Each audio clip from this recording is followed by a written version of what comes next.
ODM and UDA. So ODM was really part and parcel of this discussion.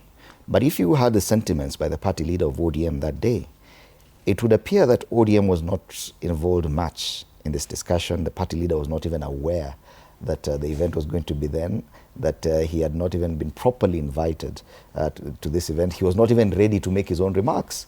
That shows that there's some level of secrecy here. Was it necessary to leave out ODM in this? No, not really. I think Dr. Oburu Odinga himself even said that it's not a big deal. He said it's not his brother. Of course, at that time, it was Raila Odinga. But I want to look at it from a different perspective, that the arrangement between the late Honorable Raila Odinga and President William Ruto was at the time supposed to bring together some kind of a well-organized system of handling the process. And that's how the committee came into existence. And therefore, since the ball was already set rolling, the issue of invitations, who is coming, who is not supposed to be a big deal. The big deal here was about how far... The leader of ODM is not able to make remarks about this plan that they've had all this time. But he had an opportunity to speak. But he was not prepared. But at the end of the day, you see these issues around, especially the Gen Zs who got afflicted in the arrangement. And at that time, it was based on the people who contested in the last election, based on the almost 50% control of the country from one point or the other. So right now, that is not supposed to be an issue that is supposed to bring a lot of drama. It's not necessary.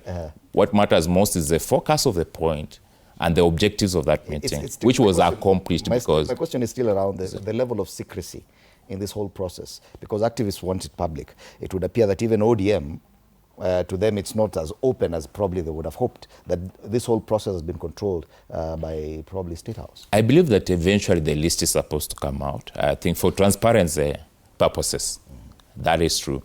But it's not necessarily tied to one individual knowing and the other one not knowing. If it's once it's in public domain, it will be available for everybody to see.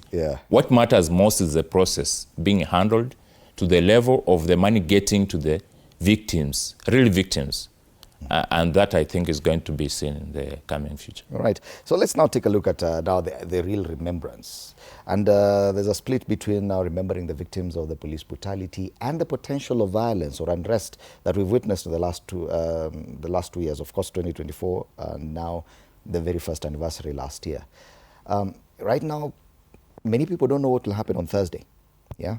Of course, there are those who want to go and remember the victims, lay flowers next to Parliament, but there's also anxiety about what will happen to businesses. Will people go out to the streets? Some people have been told it's a public holiday, don't go to work. Do you feel like someone is taking advantage of this? Maybe, maybe not. But I think what you need to see is that we need to see this